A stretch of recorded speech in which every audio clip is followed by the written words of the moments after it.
count down again. Okay. And 5, 4, 3. Where's Tyler? Measles or polio. Children in America are typically healthy individuals because of the vaccines that they and those around them receive throughout all their lives. Vaccines are able to eradicate specific diseases from the United States for many years now, making the chance of getting measles or whooping cough very slight chance for fear. The use of vaccines in children in America has been a highly debated subject for good reason.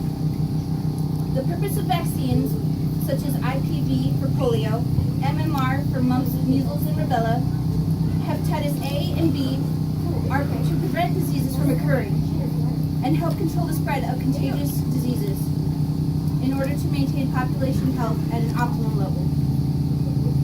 Since 2000, there has been a remarkable decrease in the number of reported cases of measles.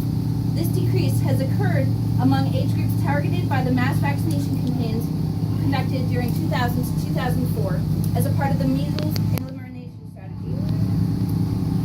People who are vaccinated are able to live longer with less fear of contracting diseases that were once running rampant throughout the entire world.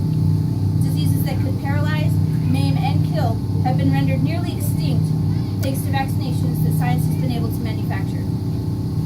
Vaccine programs in the United States started in the late 1950s to 60s and soon picked up enough speed to make mandatory vaccination schedules for children entering school age. Accordingly, by the late 1970s, several states established mandatory vaccination policies for children upon entering school. And then in the 1970s, all 50 states had adopted this vaccine mandate. Vaccines that are used on American children in order for them to enter kindergarten are as follows: hepatitis A and B, the DTaP, PCV for pneumococcal, IPV for polio, MMR for measles, mumps, and rubella, varicella for chickenpox, and sometimes the flu vaccine. Children receive up to 28 shots by the age of 6, including boosters for all of those vaccines. My young son at 2 has received all of those vaccines and will continue to receive boosters all the way up until 5 or 6 when he enters kindergarten. And then my newborn daughter, she will receive her next shots at 4 months, which will be boosters. In this figure 1 chart that I'll pass around, this is what children receive all the way up until they enter school. You can see that as the child gets older, they receive less shots and are more boosters that they've already received. Many people have heard of a term called herd immunity. Herd immunity is defined by the dictionary as a general immunity to a pathogen in a population based on the acquired immunity to its high proportion of members over time. This means that the more people who are vaccinated, the better the protection for the community, and the least likely for an appearance of that disease to appear in the community. One reason why this has stopped working recently is because of specific individuals refusing to vaccinate their children. This makes the herd immunity less and less. Ms. Kristen Hendricks and her team explain about herd immunity. Maintaining this common good requires that all vaccine-eligible individuals are vaccinated. However, some individuals refuse to vaccinate themselves and their children for non-medical reasons. Some groups of people believe that it is better for the individual to be vaccinated, leading us to, which is related to the broader framework of policy decision-making, group-oriented bureaucracies, which tend to believe that the eradication and elimination of infectious diseases is the responsibility of the community and not the individual, meaning that the government should control the laws on vaccines policy, making it so children are vaccinated before entering kindergarten. This is a good idea in theory, but Americans have become very strong-willed in what we put in our bodies. This causes friction between the government and it is a matter of personal choice versus government mandates. Some parents fear vaccines and will give any excuse to get themselves and their children out of using them. One reason for parents to not vaccinate is because of possible side effects. While vaccines do a good job at keeping the specific diseases away, there are some side effects of each vaccine that can include injection site pain, mild fever, shivering, fatigue, headaches, and muscle and joint pain. Some children react worse to others to vaccines, and there is always a chance of a child being allergic to one or more vaccines. Children receive 2 or 3 vaccines at a time, so parents fear that they will not know which vaccine their child reacted to. One way to deal with this is to get a modified vaccination schedule, where children only receive 1 or 2 shots at a time and are monitored at home until 1 to 2 months later for their next shot.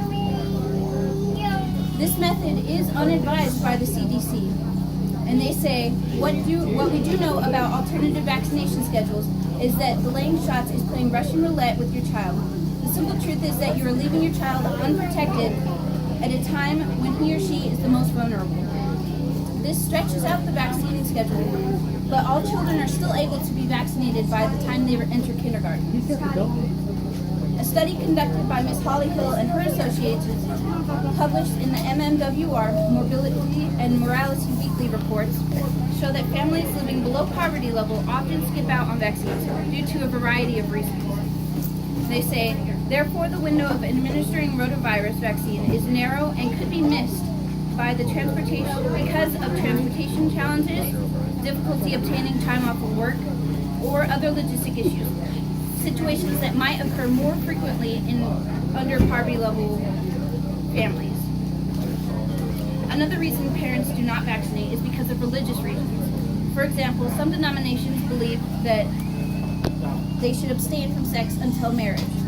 Because the HPV vaccine is a sexually transmitted disease, parents may perceive this vaccination that their daughter is unnecessary and morally inappropriate or condones sexual activity. One last reason that people cannot vaccinate is because of a known allergy, such as wheat or eggs. Wheat and eggs can be used in the manufacturing process of specific vaccines. A.T. Fox and his partners explain how the MMR vaccine is grown in chicken fibroblasts and could contain egg protein. They say the measles and mumps component of the MMR vaccine are grown in cell cultures of chick fibroblasts and thus may contain trace proteins of egg. However, the quantity and associated risk are much smaller in egg-grown vaccines such as influenza or yellow fever. That makes the vaccine potentially dangerous for a child. One way to help alleviate these fears for a parent is to do their own research about the vaccine schedule and which vaccines their child needs. Finding accredited sources for a new parent to learn before headed to the pediatrician's office. Armed with their own knowledge, a parent can not only start the conversation about specific vaccines, but be armed with what they do and do not want for their child, and what they may need more information from the professionals on specific vaccines. In conclusion, vaccines are scientific wonders that have helped prevent millions of people from contracting deadly diseases, and that were once able to hit large populations of people. The purpose of vaccines is to protect both individuals from the community from deadly diseases. They're used on children as young as 1 day old and continue to be administered throughout all adult lives. Vaccines have very little normal side effects. Vaccines are able to protect the community by offering broad coverage through the entire community called herd immunity. And vaccines have saved many lives from being touched by these diseases and will continue to do so until preventable diseases are eradicated from the world. Thank you.